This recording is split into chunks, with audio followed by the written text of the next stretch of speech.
allegiance on. Usually on this. I'm looking for, well, I'm looking at the, like, okay, where's the engineering?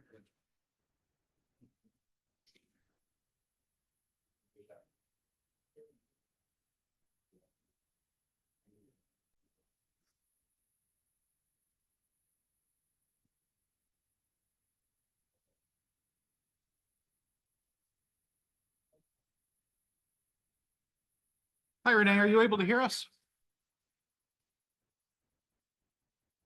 Yes, I can hear you. Good evening, Renee. Good evening. Hello, Renee. Hi.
Microphone should be.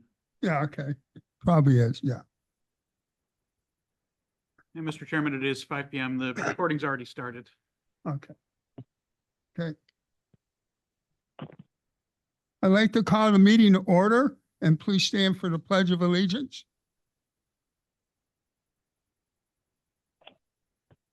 I pledge allegiance to the flag of the United States of America and to the republic for which it stands, one nation, under God, indivisible, with liberty and justice for all. for all. Thank you.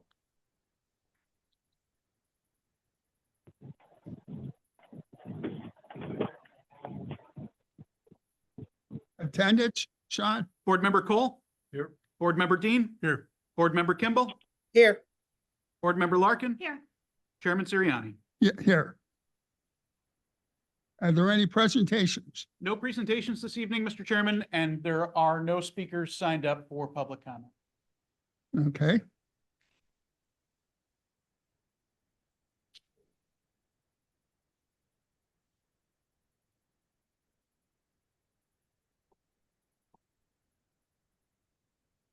Are there any letters and any communication, Sean? None this evening, Mr. Chairman. Prior meetings, prior meeting minutes? Does anyone have any questions on the prior meeting minutes? Okay, since there's no questions, roll call, Sean? Mr. Chairman, Is there a motion to I'll make accept I'll make the the, motion to accept the minutes. Jim, is there a second? I'll move it. I'll second it. Colleen? Roll call. Board Member Cole, Yes. Board Member Dean, Yes. Board Member Kimball, Yes. Board Member Larkin, Yes. Chairman Sirianni. Yes. Motion passes. Executive Director and General Counsel Sean Kinsella. Thank you, Mr. Chairman. Tonight, I would like to discuss the board's or the leadership proposed 2026 budget. If you'll bear with me for just one, I have a slideshow to help illustrate some of the points.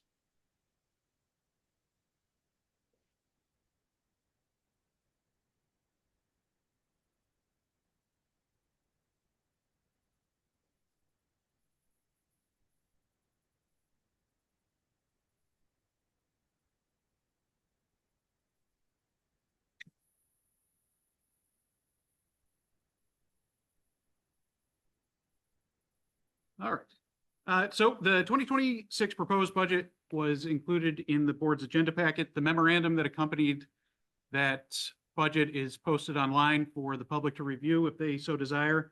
Also included is are the slides from this presentation. Were uploaded at the very end of the day today after I completed putting it together. So as always, we try to start with the mission of the Water Board, which is to provide safe and reliable water and wastewater management services to our community in an economical and efficient manner. Big picture, costs are pretty well under control, but the challenge this year is more in the nature of declining revenue. In particular, the closure of one of the two mills at Cascades is going to impact projected revenue, which has not been meeting projections since 2023. This budget, as presented, recommends a rate increase of 5.9%. This maintains services, and although it's always kind of a tricky subject, I have included in this presentation some information about rates at other utilities in the area. And I think you'll find that our rates are actually quite competitive, which may not have been the case several years ago, but other utilities have been forced to raise rates more than we have. Next steps would be a public hearing and a board vote to approve the budget and proposed rates. Recommend scheduling that for the November 17 board meeting. So first on revenues, as you can see from the chart on the slide, the sewer revenues have declined pretty substantially since 2023. They were well over budget in 2023 and dropped substantially the audited numbers at the end of 2024. This budget is conservative in that it predicts a further decline in revenues as a result of the Cascades closure. Water revenues have been closer to budget, but still have been over budgeted by approximately $400,000 for each of the past few years. This budget only decreases them from the prior 3-year actual by a couple $100,000, and this is before a rate increase, because the closure of that Cascades mill will have a much smaller impact on water rates. Cascades gets a lot of the water it uses in its process from on-site wells and from, I believe they have a direct connection to the river. So another factor impacting revenues this year, our billing to the town of Niagara is based on flows measured in the current year and billed in the following year. This year, the second flow monitoring period was in September when it was exceptionally dry. So that means that the bill has decreased from prior years. Do you want us to wait on questions, Sean, or it should? I would, well, that's up to you. I would think it's best to do the whole budget. I hope I'm able to answer some of the questions that come to mind as we go Just through wait. here, Yeah, if you would. I'll wait. Yeah, And so no just problem. a final note on Town of Niagara, we still are working to renegotiate that agreement, but for now, we're going to continue to bill them as if the agreement had renewed. The reason why it's a big deal when we have drops from some of these customers is that 10 customers account for about 35% of our annual billings. As you can see, the number one there is Cascades. So when we have a large customer with reduced revenues, it can have a pretty significant impact on operations.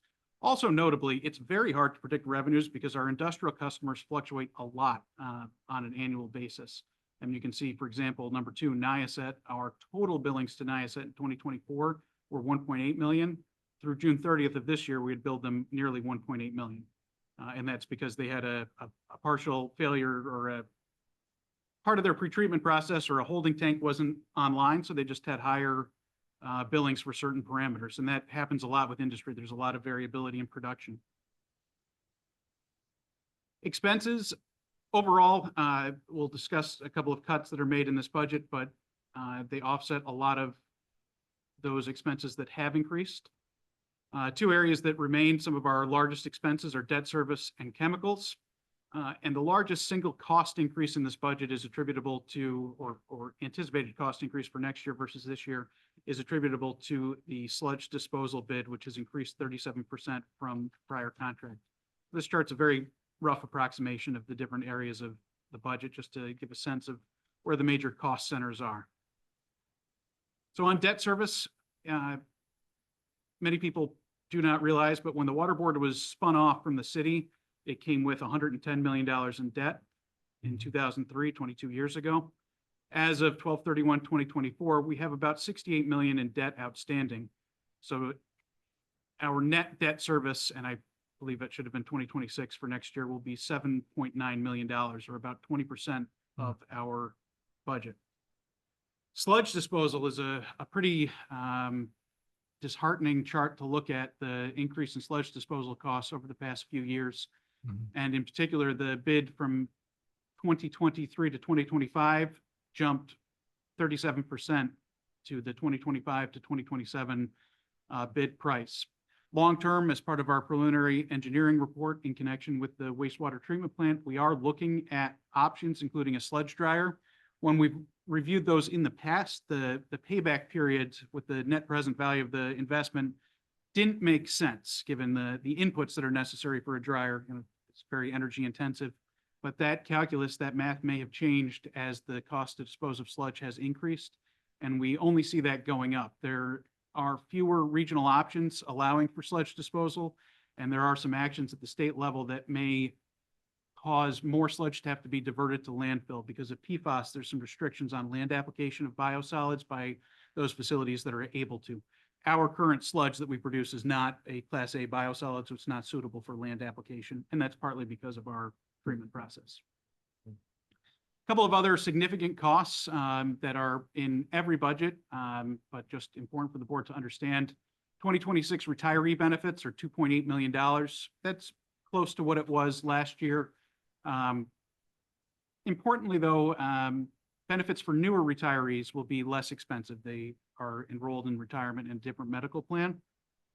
And our state retirement system contribution, if you've read newspaper articles about municipal budgets around the state this year, almost everybody's seeing a substantial increase. The state sets those rates based on actuarial assumptions, inflation and investment performance. So in our case, our contribution, which I believe is related just to current employees, increases by 13% from last year. For chemical expenses, our budget there between 2025 and 2026 is somewhat mixed. We were able to reduce the budget line for sodium hypochlorite by $1 million. About 99,000 of that is related to a modestly lower bid price by a few cents per gallon. But overall, we have a trend of reduced utilization. Now, it's not all positive news, though, because that reduced utilization likely correlates to lower significant industrial user revenues. If we have less going in, we need less to treat it. The carbon, ferric chloride, and lime budget lines are increased by $40,000 each. Bids were slightly higher on ferric chloride and lime, and we're anticipating a slightly higher bid for carbon when we get that next month. And the primary and sludge polymer budgets lines have been reduced by a total of $35,000. We have not yet rebid those for the year, but we don't anticipate substantial increases, just looking at other utilities.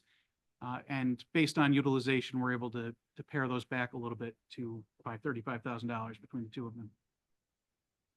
Some other notable expense changes: light and power budget lines are increased in the budget by $105,000 to account for some anticipated rate increases.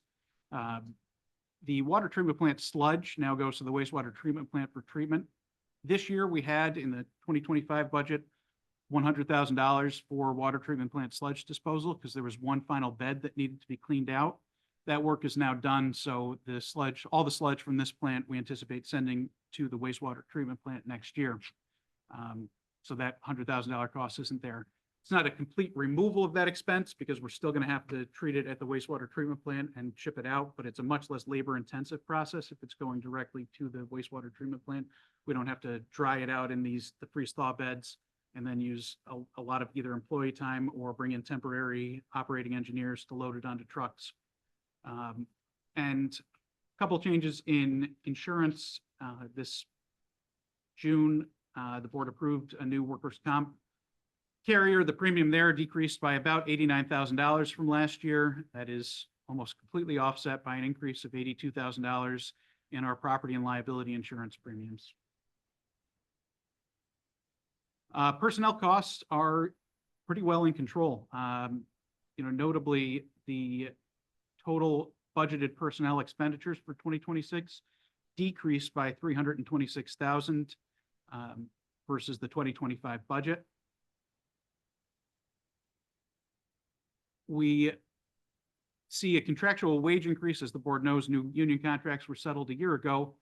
Those total for 2026, $240,000, or about 0.7% of revenues. But we've reduced the total number of personnel to offset the cost of those increases. That chart there shows staffing levels. Those were pulled from organizational charts in January of each respective year. So that's where those numbers come from. Our staffing level, of course, has fluctuated at different times during the years. So with the reductions in personnel costs and a few other lines, but with some increased expenses and those conservative or realistic, it's not really so much conservative as realistic revenue numbers, there's a $2 million shortfall between estimated revenues and expenses without a rate increase. The revenues that are subject to a rate increase are estimated for next year at $34,754,000. Therefore, a 1% increase is the equivalent of $347,000. The budget as presented has a proposed rate increase of 5.9%. So the last time the board increased rates was by a vote in, I believe it was October of 2022. Those rates were effective January 1, 2023. The same rates have been in effect for 2023, 2024, and 2025. There was a 0% in 24 and 25. With a 5.9%, the impact on a minimum bill is reflected there. It will increase a minimum bill, which in any given quarter, about half of our customers receive minimum bills based on some analysis that we did earlier this year. So a individual receiving a minimum bill would see an $8 increase per quarter, $267 a month, or $32 a year. Of course, users with higher consumption will see a larger increase. It's been challenging. So we've heard for a long time, there's a perception that water board rates are high. Having spent a little bit of time digging into this, I don't believe that's the case any longer. Although the board had some substantial rate increases in the past 5 or 6 years, those have been mirrored and exceeded by other similar utilities. Just a big picture bill, a study that was reported in 2024 AWWA journal said that the average monthly residential water and sewer service cost for an average U.S. utility was $93 or $95 per month, or $285 a quarter. So that means that the average is 94% higher than the proposed 2026 water board minimum bill. It's hard to compare our rates directly with other towns and cities, because in some places you're charged a user fee, but you also pay for some portion of the full cost of service through your tax bill, either through a special district or an improvement charge on the property tax bill. But there are some local utilities with similar rate structures that I was able to dig into a little bit and compare. Particularly Erie County Water Authority would be one example. Their minimum bill is a usage allowance of equals 9,000 gallons, which is 700 gallons fewer than ours. And a quarterly minimum bill from the Water Authority would be $77.13, 25% higher than the Water Board's proposed 2026 bill. And you can see part of the story why there. In 2023, rates increased there 12%, 2024, 9%, in 2025, 11%. That's based on reporting by the Buffalo News. They mix a rate increase with an infrastructure charge, but that's sort of the analysis by the Buffalo News came up with those figures. Similarly, the Buffalo Water Board, which is again a water board only, if you calculate out 9,700 gallons, so the equivalent of our minimum bill without sewer included, would be a quarterly bill of $116.18, or about 88% higher than the water board. Again, a direct comparison is tough. They have some differences in their rate structures, but another just point to bring to the board's attention is the history of rate increases there. 2023, 10%, 2024, 7%. 2025, 7.5%. And so last, in particular, a lot of sewer charges end up being a hybrid of a user fee based on water consumption, and some portion of the capital costs are in a special district bill. But for Buffalo Sewer Authority, I calculated out what an average bill would be based on a home assessed at $150,000. They both charge a quarterly minimum, but also a sewer rent based on assessed valuation and a drainage connection charge. And so that's where it comes to $99.62 per quarter. So about 20% higher than the water board's proposed 2026 minimum bill for sewer. So in the context of this year's budget, it's important to begin to think about next year as well. We know on the horizon, we can expect a fairly substantial jump in annual debt service, about $700,000. Our contractual payroll will increase by, if staffing levels stay as proposed in the 2026 budget, will increase by $200,000. And then there's some big unknowns in terms of the lead and copper rule improvement costs that requires replacement of all lead service lines between 2027 or 2027 and 2037. We hope to fund a lot of that work with grant money, but without it, the total cost could easily exceed $100 million. And then, as the board's aware, we are in the midst of a preliminary engineering report that is going to look at the cost of improvements that'll be required to comply with the draft order on consent, or with an order on consent and a draft speedies permit for the wastewater treatment plant. We don't have the cost of that yet, but it is likely to be substantial. So strategies, just to continue, will be careful cost containment, leveraging grant funding for as many capital projects as possible, which we've been doing for some time, and continuing to look at options for technology to increase efficiency and effectiveness, things like further implementation and integration of SCADA for controls, the Alfix smart sensors that we're using in the distribution system to try to detect hydrant-based leak detection is another example where we're looking to increase efficiency with technology. So I understand that there'll likely be some questions, but just to wrap up my portion of my presentation, the next step would be for the board to have a motion to schedule a public hearing for November 17th. There's some text there. Do you want us to make a motion now? That would be great. All right, So- move it. 17th is our next scheduled. Yes. Holly made a motion to Second. schedule a public hearing. I second it. Renee seconds. Roll call, Sean? Board Member Cole, Yes. Board Member Dean, Yes. Board Member Kimball, Yes. Board Member Larkin, Yes. Chairman Sirianni. Yes. Motion passes. Sean, I have a question. The scariest thing to me about this thing is, I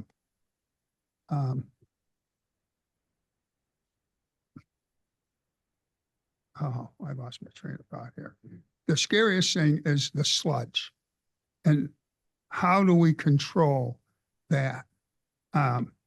Because there seems to be no unlimited cost.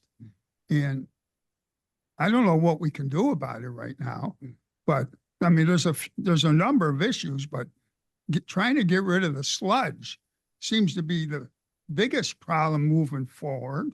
And there's other problems, don't get me wrong, but how do we correct that? Well, it's certainly something that we're hoping to build into any capital projects associated with the order on consent. There's nothing we can really do at this time to reduce the overall volume of our sludge at the wastewater treatment plant by any meaningful factor at this time. Our belt filter presses are running, really quite well. We're doing pretty well with dewatering.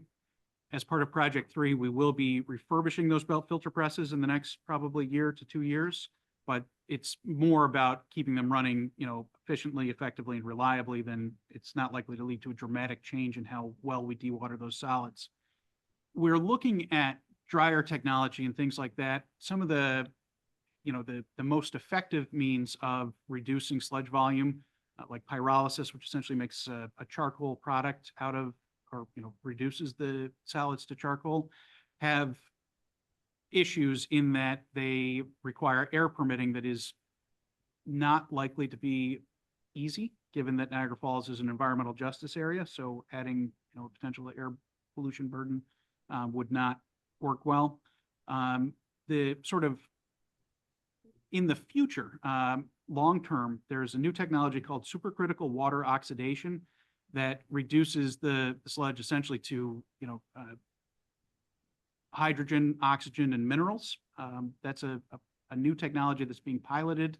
It's not at scale. It's not at full plant scale, but maybe in the 5 to 7 year time frame, it'll be implemented in full scale at a treatment plant. But maybe that's somewhere where we can move in the coming decade or so.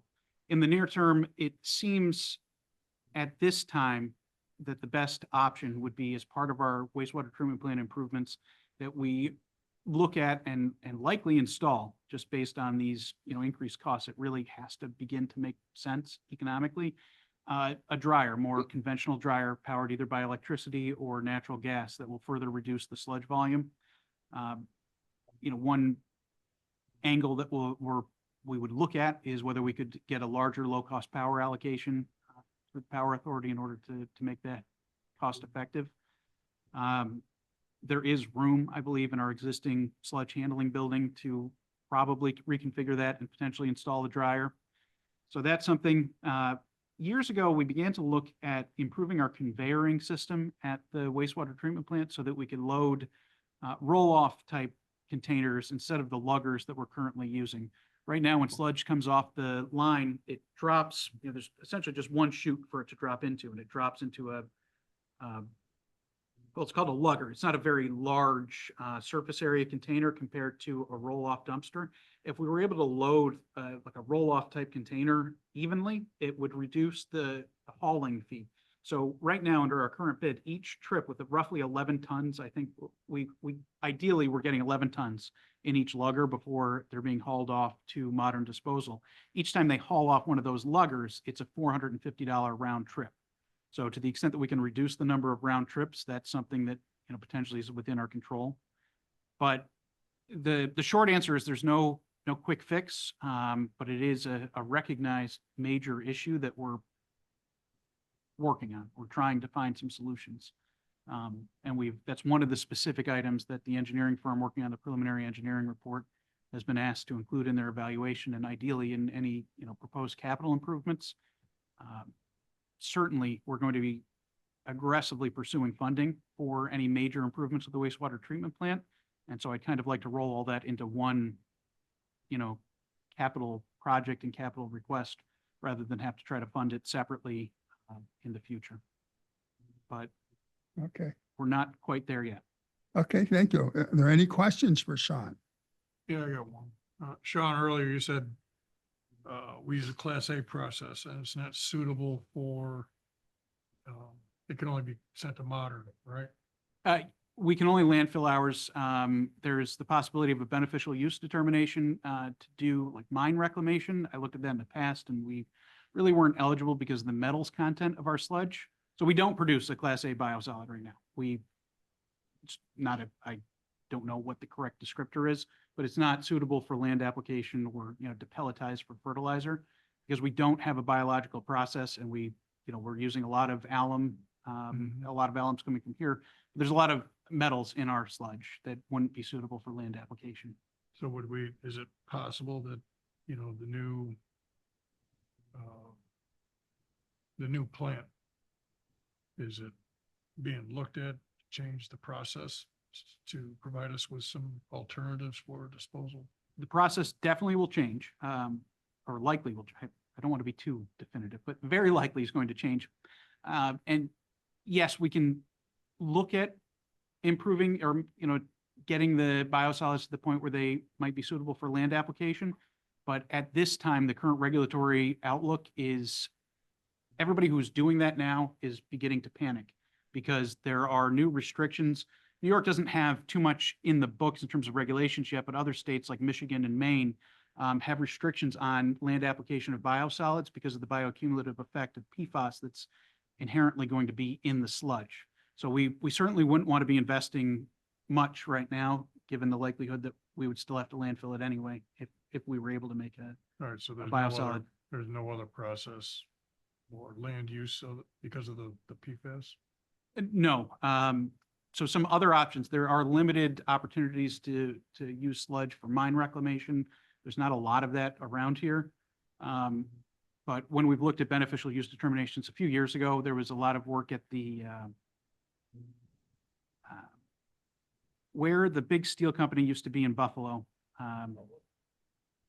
Lackawanna? In Lackawanna, I forget the name of the site, but they were doing a lot of brownfield reclamation. We looked at whether we could potentially send, some sludge there under beneficial use determination.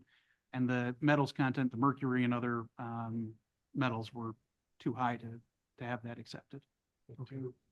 partially to your point, Jim, one of the things that we did talk about in some of these preliminary meetings about the new plant, the eventual new plant was, and we're still really far away from that, but was the income generating opportunities, I believe we, touched on, right, Sean, with, just any way that the new plant could provide services that certain municipalities may not have and would rely on us for. Am I off base on that? No, not at all. So we are trying to use our, really a wastewater treatment plant that nobody would construct today with all the carbon that we have as our secondary treatment process. We're evaluating keeping a substantial amount or all of the carbon to use as a tertiary polishing type step so that we would be positioned, unlike almost all other wastewater treatment plants, to remove, because carbon can adsorb PFAS. So that, again, PFAS is a big driver right now. It's the first new regulated chemical under the Clean Water Act in many years. And when they put in these regulations last year, we're looking at whether we might have a market opportunity in a way to treat some of the waste streams that other, entities aren't as successful or effective at treating because they don't have carbon that would follow all of the wastewater treatment. So yes, we're looking at whether there might be an opportunity for revenue there, but very cautiously because we only would want to accept that if we were able to truly treat it in a better way than anybody else. So we're really far away from that, but it's, it's something that could, it's not gonna help us with 2026 budget, but it could position us nicely in the future, and we are trying to look at that, which is kind of parallel to your point, Jim. Not being able to make money, reduce the cost too much. We can't send it anywhere else. We may be able to make up that cost in the future somewhere else with other revenue sources. I think it's very well said. You know what I've tried to do.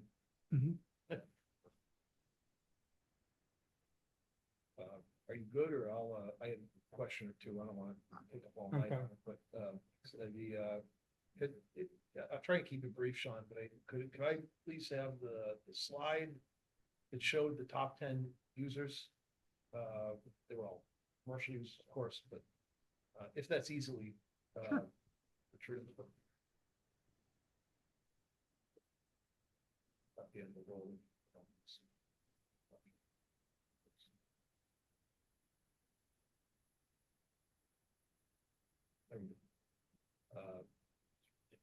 So this was not my point, but if we combine both centers, they'd be like number two. That's not hugely important. I don't want to have to raise rates on anybody. I don't think any of us do, but we're only talking hypotheticals here. Would there be any way? This is super preliminary. We don't have to get into the depth of it, but is there any way we could raise rates on our commercial users, but and offset that so we don't have to raise rates or very little on our residents who are already being squeezed to death? I don't want to raise rates on anyone, but is that even possible? Not without a rate study would be, and I do get that question a lot. But, the rate structure was set after a study that apportioned the cost of, balance the cost between the different classes of users of the system. So I don't think that we could necessarily increase rates by a greater percentage on one user class without some justification. I expect that part of process, if the wastewater treatment plant process changes significantly, we will have to essentially redo all of our industrial loadings and limits and figure out the cost of treating those parameters under the new treatment process. Part of that may be essentially a rebalancing of rates between the different user classes, but we're not really there now, and it's not a. So I don't want to hurt anybody involved, but most of the names I'm seeing on there could absorb a rate increase a lot easier than, Mr. and Mrs. Smith, on Social Security, so to speak. We can tackle that another time. That's just a question. And then lastly, could I just real briefly take a second look at the pie chart you had of our costs, our expenses? Yeah, that's it. This one. Take a closer look at that.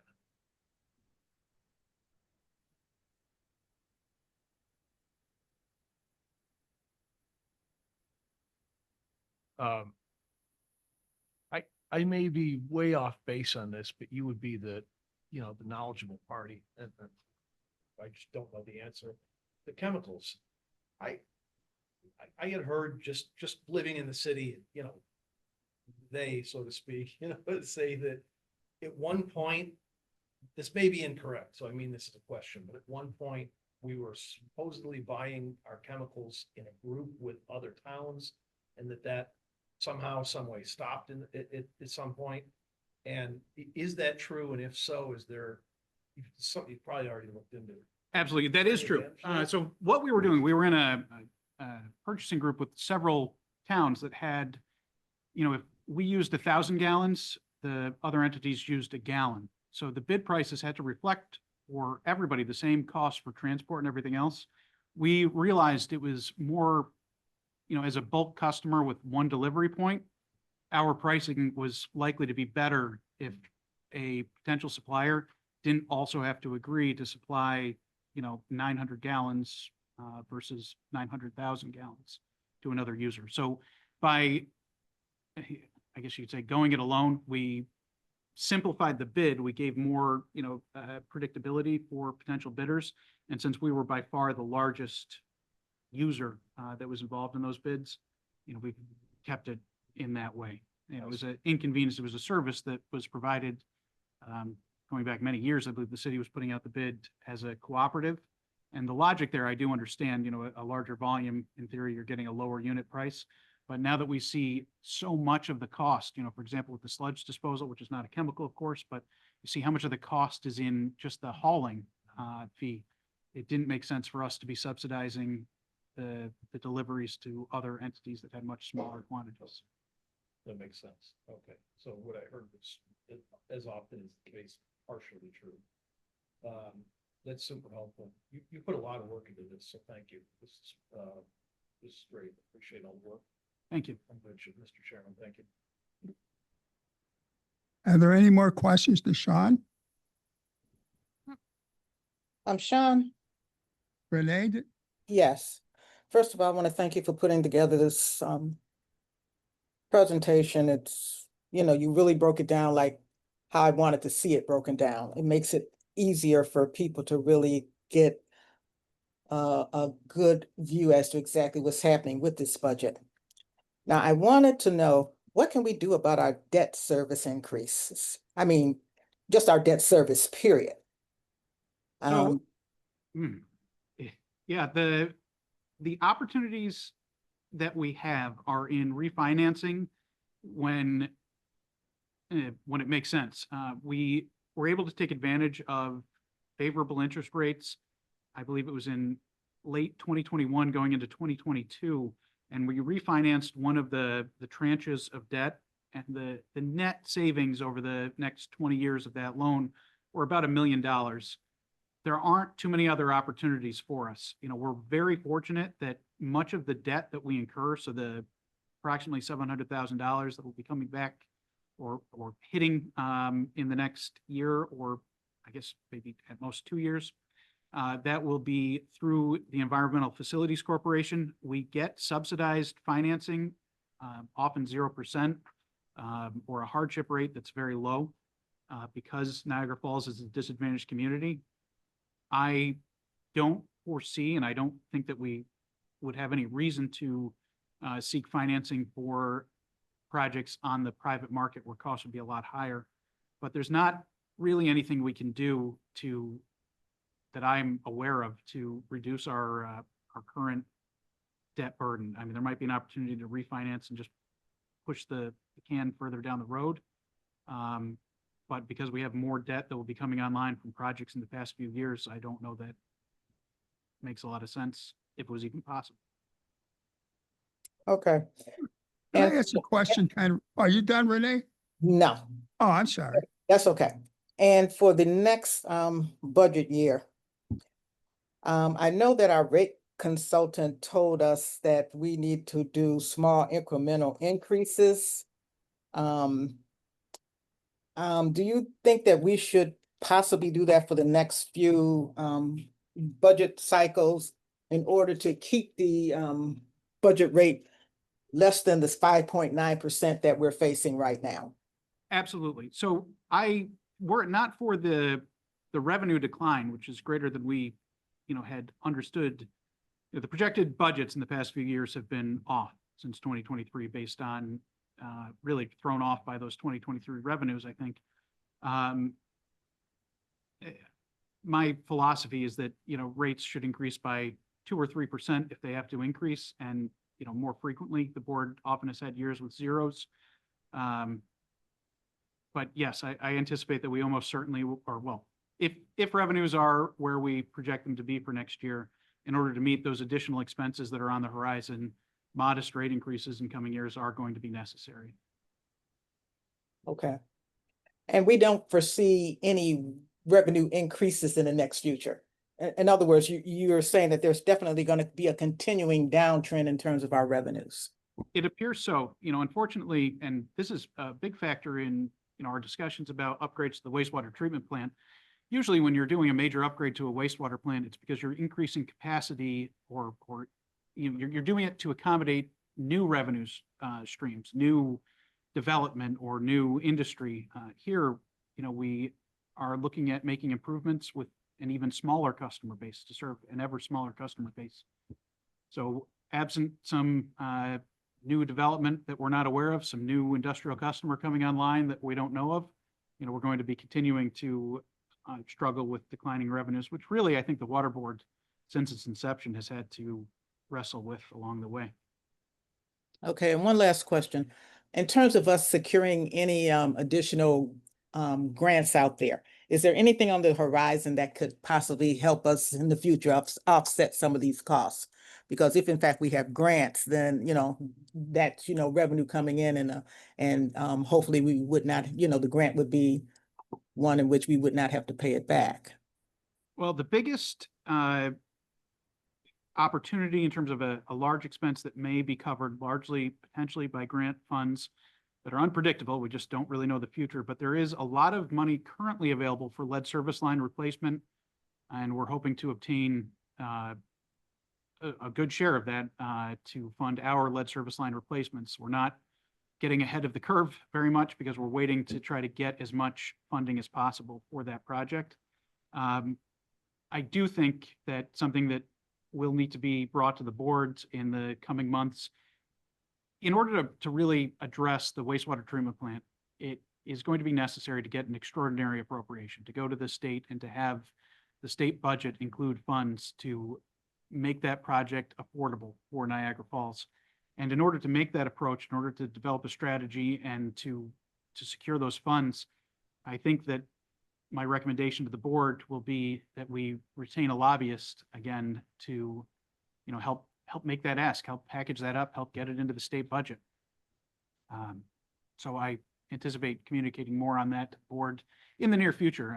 Really it'd be great to have one online sooner than later, especially because we know next year there's going to be a period of intense activity once we have this preliminary engineering report in hand.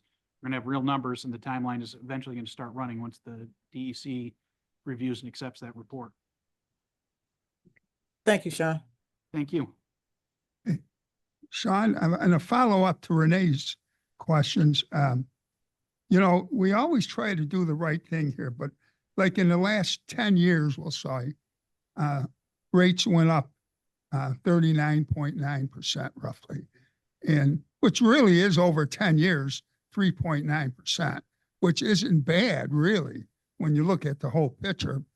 And I think we got to be cautious, even though we want to be as fair as we can to the residents. But when we all add in 3, 4, or 5 zeros into that rate, it forces the water board to increase in another year higher than what maybe people can afford. So we'll have to look at that moving forward. They do it in the municipalities too.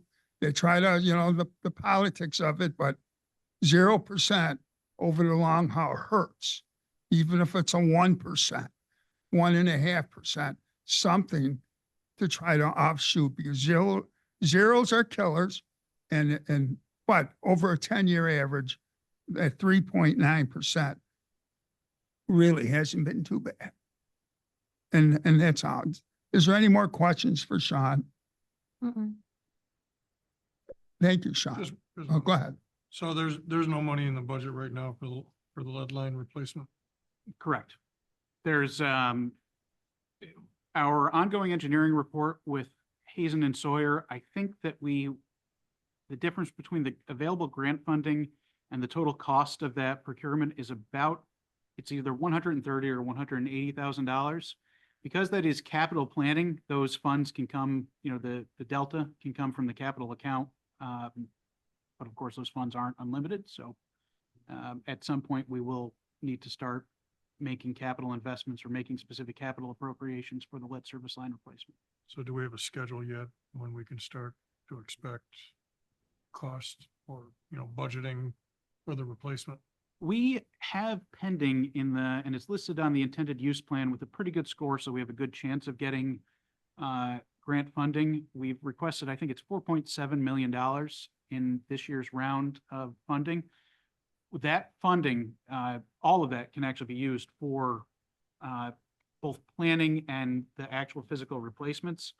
And some of that funding we may actually be able to use for the ongoing that either $130,000 or $180,000 difference between the approved funding and the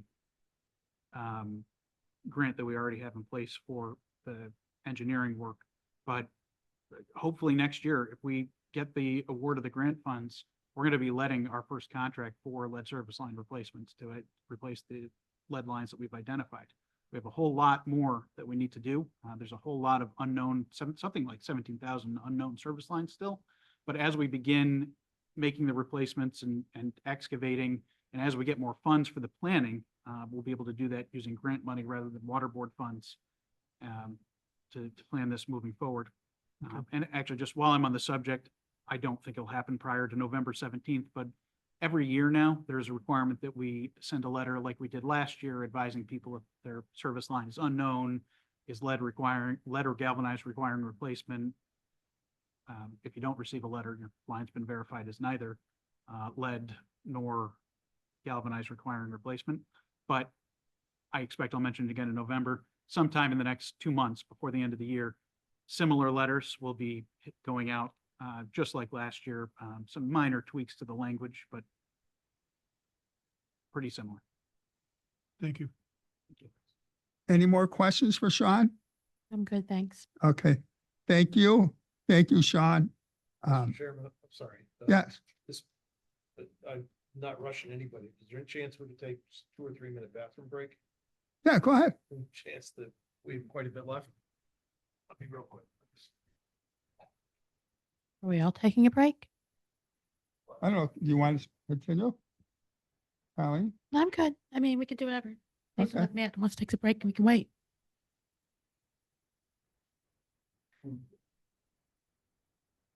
We're waiting on.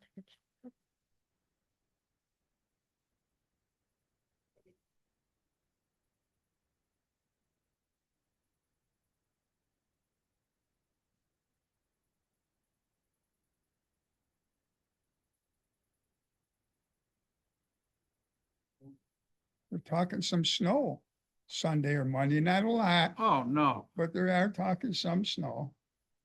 Well, I heard Jim and Colleen mentioning yards. I still have not mowed my lawn and my back lawn in weeks. It's got to get done, but gosh, the time is hard.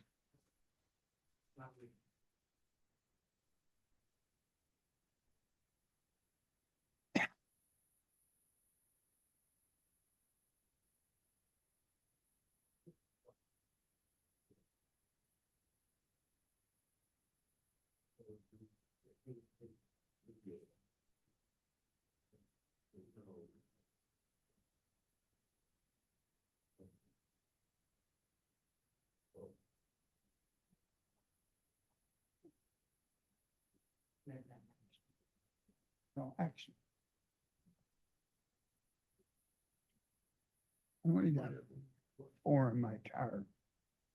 Think you got what you're doing? No, I look. Thank you.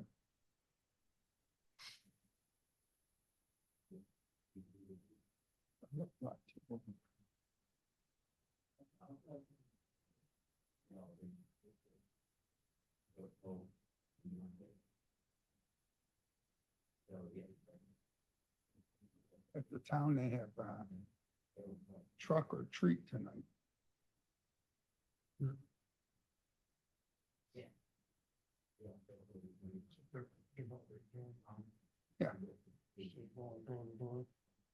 Oh, no, they'll still have trick or treat on Friday. Thank you. Yeah, I'll set- hey. I'll say. Okay. Call meeting back to order, please. Engineering, Doug Williamson. Hate to interrupt your conversation, guy. No, it's all right. Okay, good evening. I don't have as much to report as Sean does tonight, with the budget. But we do have that preliminary engineering report, meeting tomorrow with Hazen and Sawyer. We're gonna be going over some draft slides, because we will be having discussions with DC on Friday. And also we'll bring up, the three alternatives that we're currently investigating. One thing that came up today is, I had Maggie Bilquin. She went out to the Rainbow Bridge and took some video and pictures of the plume. There's actually been issues with the modeling. I know you heard of the Cormix model and how the DEC kind of interprets it, and that, which you can't really, it's a difficult thing to model. You kind of got to go out, look, apparently the plume, I don't know what it looked like today, but the color coming out of our contact tanks has been decent. Might be due to less sodium hypo. Sure, that's cause of a lot of that, unfortunately, due to decline in flows coming in. But that's the main thing. We had a kickoff meeting. We've got some slides to show them color improvements in the quality of the effluent leaving. That's one of the major driving forces, obviously. There's a little through the years, there's been better color, worse color. We've got a lot of historical data pictures on that. So it's something that's one of the major items for discussion tomorrow. Other than that, last week I talked real briefly about the West River Shore Drive water main replacement project. The bid opening got changed from November 6th to November 21st. So that'll be awarded in December now. Hopefully we get a good bid out there. A granular activated carbon supply and removal bid opening is November 7th through the city, and that will probably be awarded in November. Hopefully we get good prices there. And then we've had that bid opening for the chemicals, municipal water, wastewater treatment plant through the City Agricultural Purchasing Department. That should also be awarded in November. Other than that, one last item. I didn't mean to schedule it this way, but my mother's 80th birthday is next month, and it falls right around board meeting time. She lives out of town in Albuquerque, so I will not be present, but I will be available hopefully on the Zoom call for any questions or anything you may have at that time.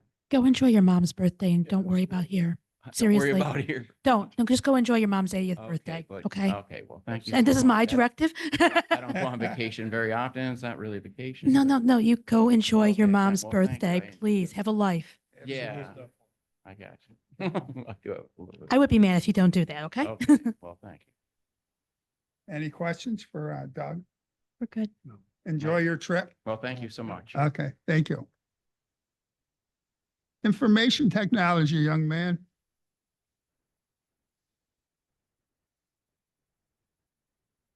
Good evening. Just gonna go over a few things, John kind of went over from the last work session we had. We have positive results from, the ongoing, cybersecurity, vulnerability scanning. We also have our firewalls, at the wastewater treatment plant, upgraded. Migrated from, VMware to Scale Hypervisor system. We also have our servers operating system on the latest Microsoft operating system. The last item on my list here is we had an assessment for the UPS done. We're currently waiting on obtaining quotes from vendors we're working with. So we're just waiting on them for them to get back to us. So I have for now. I thank you. Is there any questions for technology? I'm good, thank you. Thank you very much. Thank you.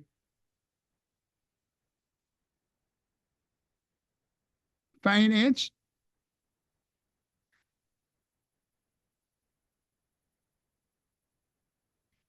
Good evening. Good evening. Um, I don't really have much to report in this session. Just keeping very busy with the day-to-day activities. Debbie behind me, I guess will be joining our team coming up next week. So we're getting the space ready for all that. I've got plenty of work and training for her upcoming. That's pretty much it. Are there any questions for Mike? No, I think Sean covered a lot with the budget, so thank you. Yes. Thank you. And congratulations, Debbie. We look forward to you starting. Administrative services.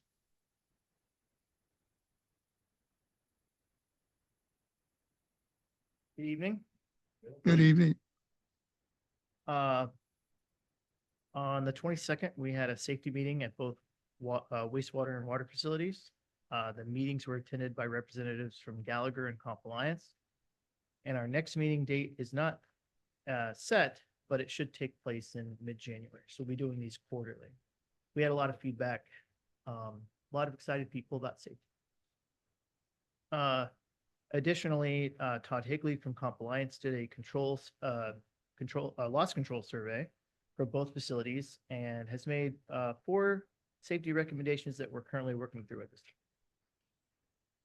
time. On our personnel actions and report, we are recommending to hire a control maintenance mechanic for the wastewater facility. And we are recommending a permanent appointment for senior administrative assistant. Okay, is there a motion to accept the recommendation of the personnel report? Can we do these both separately, please? 1 and 2? Yes. Okay, 1. You have to move it? Move that we're gonna do it? Let's make them, What page are we on, Mr. Chairman? the 31. personnel. 31.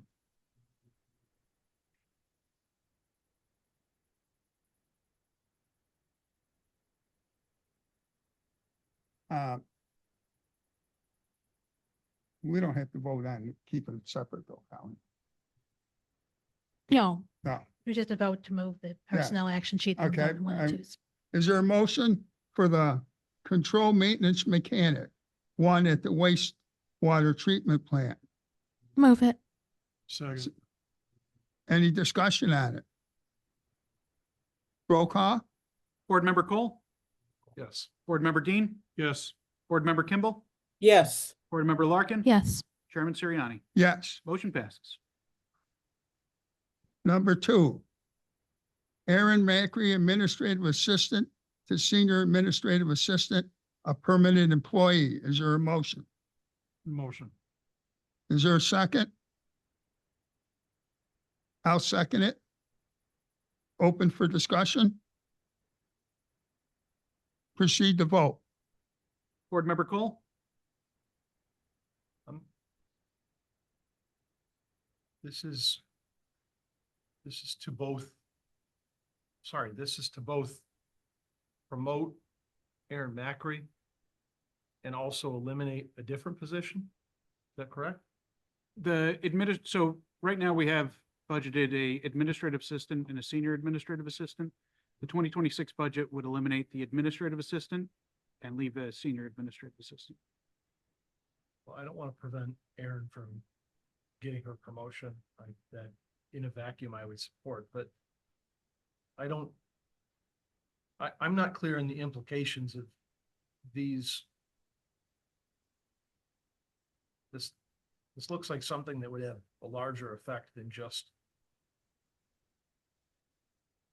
I don't want to prevent Erin from getting her promotion, but I'm abstaining because I'm unclear on the larger ramifications of this without If I- more information. If I may. Yep. The second part there was this administrative position to be eliminated in the 26 budget. We've already approved that based on the budget. Well, that would be something the board would vote on. So there's the civil service examinations were conducted for senior administrative assistant.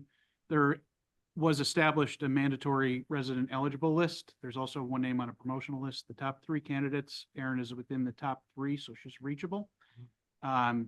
This would be contingent, before we formally make the permanent appointment, we need to make sure with civil service that we've done everything right with the canvassing that's required.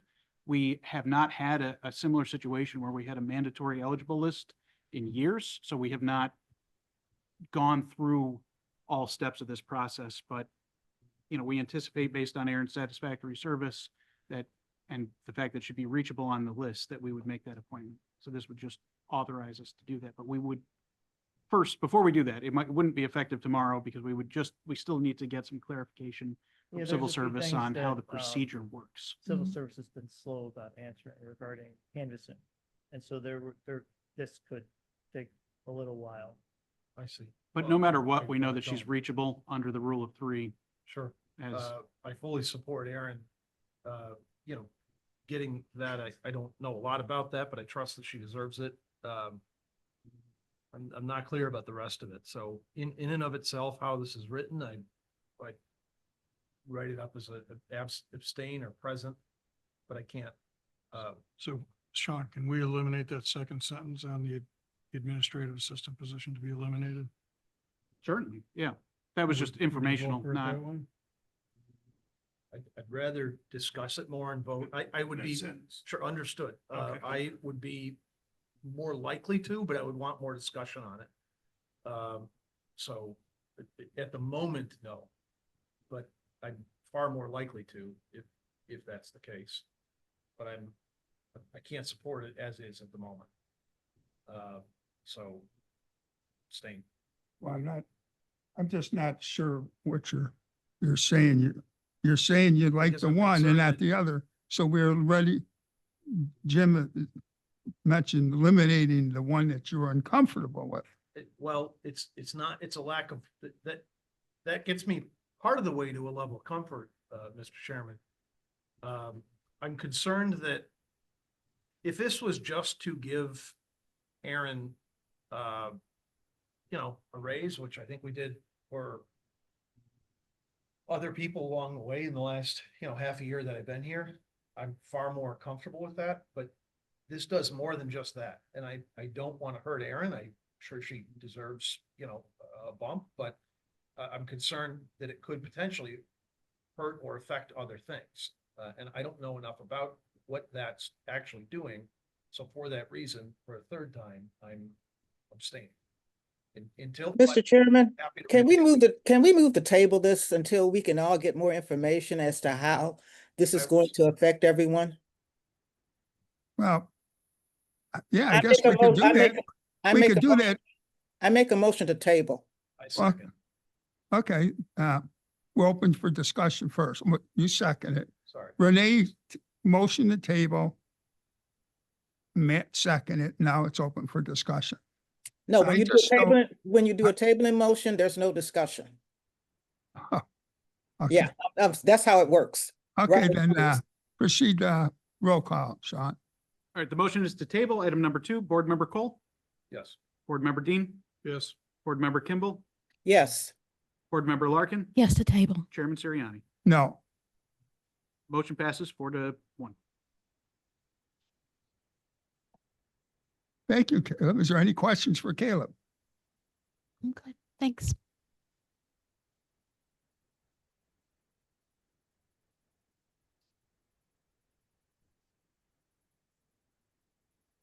can I move to approve the rest of the personnel action sheet? I think Yes.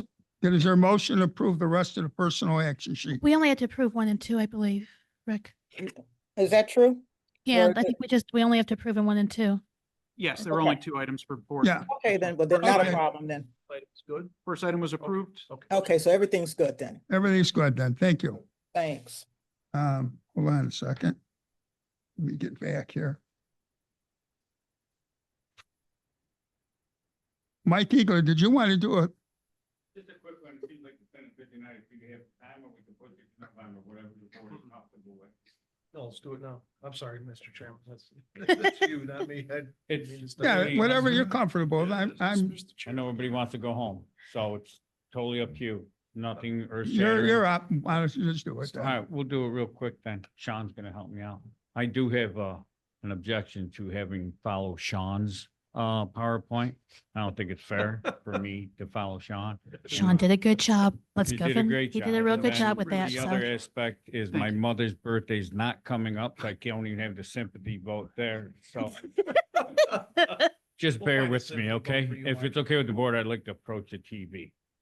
go for it. Yeah, go Okay. ahead. Mike, can you take the microphone with you so the Oh, folks now that I are feel it. joining us by Zoom can hear? If you could dance, we'd really I know, appreciate it. right? So it's coming up on the 2-year anniversary of a big project we did in order to do cost savings. So this coincides, even though the project's 2 years old, this October was when the powers that were part of this project felt that the 2-year point would be the point to know if it was going to succeed or not. So right here are our sedimentation beds, okay? Water, once you do back flush and all that, water comes to these sedimentation beds, the water sits there, and over time, they're supposed to let the heavy settle, and then the water's supposed to evaporate or be sent to the river. As this is done, these beds fill up with sedimentation. Then the outside maintenance crew would come, because we have an operating engineer. We would have to pile these all up. We would have to let it dry, so it always would happen around the August time. We'd let this pile up, dry, and then we put them in piles. Because of the heavy metals is considered a hazard, John, would that be? No, It's considered what? Why needs do to be landfill though. It has to be landfill, but it has to be hauled by their drivers because of what the material is. So next one, Sean, if you don't mind. So what we came up with is a plan back in 2023, this line right up here. All right, it's a 24-inch line that was abandoned, not used. Running down this roadway right here was a 12-inch line. We thought, what better idea, instead of going from here and putting them into the beds, send it directly down that line to the wastewater treatment plant and stop using these beds and just send it right to the water treatment plant, cut out the middleman.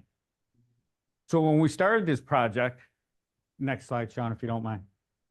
This is the area where this pipe runs, okay? Right in here is the area I'll be discussing.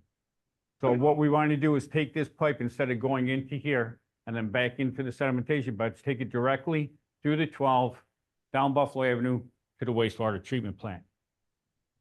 Gotcha. So in order to do this, because of the utilities in the area and what we had going on there, we both had to hydro excavate as well as use our excavator to get to the point of getting the piping around. Go ahead, Sean. You can see the scope of the work. So this is the manhole right here, or the chamber where we'd take it all, send it down the roadway to Buffalo Avenue. This is a 12-inch pipe, and you can see the length and the distance that it took us to do it. Go ahead, Sean. This is a sampling port that the building back over there, we drilled through it, put a sampling port in there, put into this testing chamber here, and now we take our monthly samples to make sure we meet our SIU requirements. I'm going quick. This valve right here, that's the most important part of this whole project. This valve right here, when we first started doing this project, there was a lot of questions that it could be successful, that the pipe on Buffalo Avenue would fill up with sedimentation, back up, and we'd have no way, and then we'd be in trouble. We installed this one valve, so if we have to shut it off, it goes right back to the sedimentation beds as it was in the beginning, as if we'd never done this project. So it's just a one valve to go back to the way it was. Sean. That's obviously just the restoration after it was all done, all that piping you've seen. I talked to Rob Rowe, chief operator here, and Dennis Kirkland, acting chief down at the wastewater. As of this 2-year period, they have seen this to be a successful project. On average, and some years are higher and some years are lower, but on average, we save $160,000 a year by saving the cost of us doing it and hauling off our property.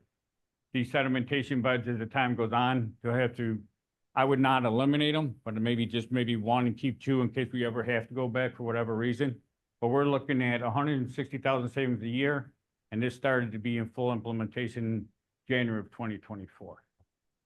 So this is just one of the little projects I wanted to bring up because our 2-year anniversary we started this the first week in November. And once we got all the sampling that put in, is now going full bore with no problems. Thank you. Is there any questions for Mike? I'm good. Thank you, though. Now, a couple other things. At this point last year, at the end of 2024, we had 88 main breaks. As of today, we're at 94 with the winter coming. I know we did that in the past, so that's where we're at. We have a sewer main collapse at 78th and Lindbergh. It's 13 feet deep, 10-inch with 2 Y connections. It has been turned over to the city. We're putting it out for an RFP. November 5th, we'll meet on site. November 12th will be the recommendation to the board. Where's that at again? 78th and Lindbergh. Is there a lot of impact to the people in that area? No, I don't believe so. Lindbergh is busy, but the break actually is on the 78th Street side. What we usually do when everything in that area, we'll make contact with the Board of Education and we'll make sure that we schedule it to try as minimal disruption to the school district on those days. Okay. Any, no, you have any questions? Just one, I don't know if there's a specific answer, but it's a lot of main breaks. I know I brought this up last time and I'm not pointing any fingers. I know everybody's, you guys are you guys are, doing the best you can. But the hell's going on? Why are they breaking? It's because we're not even in freezing cold weather yet. You're already at, No, I'd say almost as many as we've had. what hurt us this year as opposed to usually the summertime, fall time was our slow time, the drought. The drought is just as bad as the cold. So as that ground dries and comes away from the pole, whatever pressure it had on the main, now it takes the pressure off the main and it's just as bad as the cold squeezing it. The drought releases it. So the drought hurts us. Okay, wouldn't have thought of that. I guess for either of you guys, are other municipalities having the same issue? Absolutely, yeah. It is? Well, I know Buffalo had that big one not too long ago. Okay. Yeah, everybody's I don't know how widespread, but certainly locally, we've heard anecdotally that there's a lot of water main breaks because of the contraction of the ground. January put us in the hole too because of the cold. And that January, I think we had 26 main breaks off the top of my head. So right there, we're still in January. We've already had 26 main breaks. Do you guys, you and your team, do you guys have from us what you need to, because the worst of it's still coming, right? No, we're With winter, I mean. no, we're pretty good. We're ready. We're ready. So the board will see when we get this bid back, so Mike referred to an RFP, it's a bid for the repair. Because of the depth of that particular excavation, it's beyond what our crews can reach. But when you see how costly it is to do a single sewer main and compare it to all the water main breaks and all the sewer main collapses that our outside crews do, it really demonstrates that it's a good investment to continue to, staff that department sufficiently to be able to put out 2 crews at a time, plus attend to all the other things that need to be done. And I don't think we have any imminent needs for new excavators or things like that, but those investments, really pay off in terms of the work that we're able to do in-house. The outside crews do some really remarkable work to get to, and that really keeps costs low by not contracting all those jobs out. One of the pieces of equipment we just bought is called a grappling skeleton bucket. It just basically goes on a skid steer. There's slats in it as opposed to a solid bucket. Whenever we do concrete in the streets, we cut it out. Obviously, we grade it, and then when we go back, we cut it out. When we cut it out, you get blacktop and bigger rocks in there. So we had a big pile. One of our operating engineers had recommended, let's look at it. So we had a company come out. We looked at it. We bought that grappling bucket for around $6,500. We have used it. We have reclaimed 11 truckloads of stone. So that's 11 truckloads that didn't go to a spoils pile. And we are able to reuse that stone. And as a matter of fact, we used it today. So right now with that little piece of equipment, 11 truckloads of stone were saved. And at the wastewater treatment plant, there was an area of overgrown. growth. Instead of the guys going out there, we use that same grappler bucket and it looks pretty good down there now. That's great. If you- Yeah, If you- you need any help digging a hole, I know those meter shop guys got a lot of time in their No, hands yeah. these days. We don't just they? gotta wake them up and Yeah, they'll come well, and yeah, help. so you gotta you shake them know? pretty hard, but. Shake them a little Yeah. hard, they'll get up. And the camera truck did the board ball for us in the past. We've just finished, we're on the last street right now for the consent order for the DEC. We cambered those lines in-house instead of contracting them out. We've done 50,000 feet of linear footage for the company to review the footage. And we've done that in-house because the board bought us the camera truck. And an important part of that is the outside crews are NASCO certified, so they take a course and pass a test so that the data that they provide is, useful and defensible and real. So they're trained and they're certified to do that work and to make those reports that they prepare. Is That's that how what we you've been found doing that on- break. Is that what you've been doing on 79th and 80th? Yep, that's for the consent. And then 78th, we found that collapse for no other reason than the camera truck found it. All right. Nice. Yep. Thank you. Yeah, thank you. You're welcome. Thanks, Mike. Any more questions? I'm good. Thank Okay, you. thank you.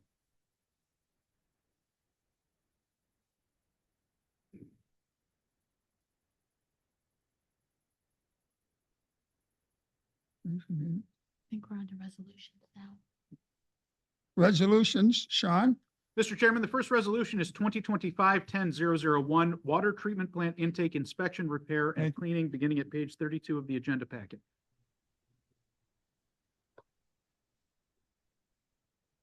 Make a motion to approve it. Is there, I'll second. Jim and Colleen, is there any questions concerning this? Mm-mm. Roll call, Sean. Board Member Cole, Yes. Board Member Dean, Yes. Board Member Kimball, Yes. Board Member Larkin, Yes. Chairman Siriani. Yes, Motion approved. The next resolution is found beginning at page 35 of the agenda packet, resolution number 2025-10-002, lift station SCADA upgrade. I'll move it. Colleen, Second. Jim, second it. Is there any discussion on it? Roll call, Sean? Board Member Cole, Yes. Board Member Dean, Yes. Board Member Kimball, Yes. Board Member Larkin, Yes. Chairman Siriani. Yes, Motion passes. The next resolution is found beginning at page 44 of the agenda packet. Resolution number 2025-10-003, authorizing settlement of personal injury litigation with Aaron Billingsley. Move it. Second. Renee, James, is there any discussion on this? Roll call, Sean? Board Member Cole, Yes. Board Member Dean, Yes. Board Member Kimball, Yes. Board Member Larkin, Yes. Chairman Siriani. Yes, Motion passes. The next resolution is found beginning at page 45 of the agenda packet, resolution 2025-10-004, procurement of water meters. Motion to approve. James, is there a second? Second. Colleen? All right, what page is it? 45. So the page before you have your hand. 48, actually. Oh, it is, I'm seeing it on 45. Mhm. Yeah, I've got a 48 on mine. I got it on 45.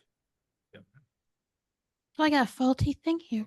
I'm sorry, are we on discussion, Mr. Chairman? Yes, we're in Resolution discussion now. How many meters are we getting? Do we have any idea? Oh, sorry. Well, 144 heads.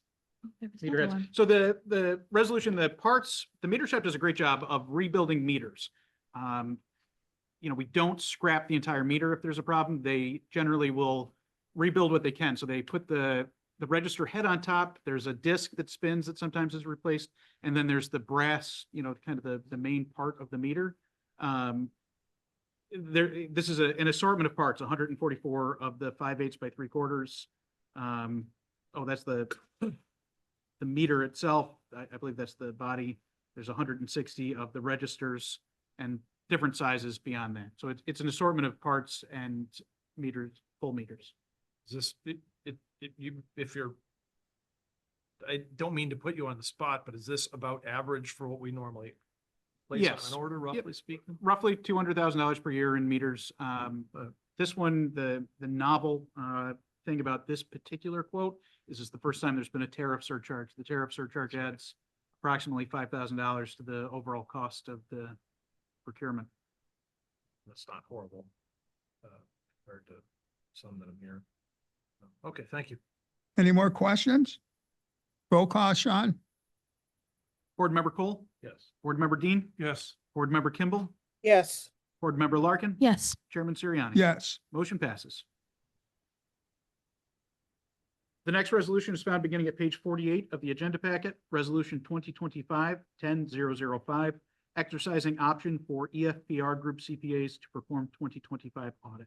move it. Motion. Renee, is there a second? Second. Jim, open for discussion? Roll call, Sean? Board Member Cole, Yes. Board Member Dean, Yes. Board Member Kimball, Yes, Board Member Larkin, Yes. Chairman Siriani. Yes. Motion passes. The next resolution is found beginning at page 49 of the agenda packet, Resolution 2025-10-006, authorizing credit card and other payments through New World Payments. Move it. Colleen, is there a second? second. Jim, open for discussion? Roll call, Sean? Board Member Cole, Yes. Board Member Dean, Yes.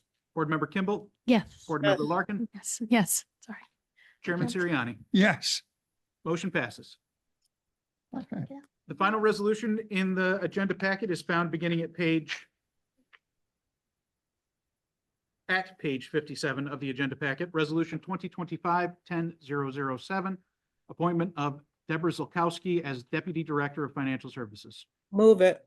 Second. Renee and Colleen, is there any discussion on it? Roll call, Sean? Board Member Cole, Yes. Board Member Dean, Yes. Board Member Kimball, Yes, Board Member Larkin, Yes. Chairman Siriani. Yes. Motion passes. Welcome, Debbie. Welcome back. Welcome. Okay, any unfinished or old business? Any new business or any additional items for discussion? No executive session that I'm aware of, so make a motion. Is there a motion for adjournment of the meeting? Move it. Colleen, is there a second? second. He's beating you, Renee. Renee. No, he did Okay, not. Renee, okay, Renee, second it, Renee. Roll call, Sean. Board Member Cole, Yes. Board Member Dean, Yes. Board Member Kimball, Yes. Board Member Larkin. Yes to adjourn. Chairman Siriani. Yes, to adjourn. Motion passes. I'll note for the purpose of the recording, the time is 6:20 PM. Thank you, everyone. Thank you. Thank you. All right. Okay. Be careful driving home, everybody. You Is it too. Feel dark out? better. Yeah, Hopefully this cold of yours goes away. I know. When did they say that? It was just a bad one.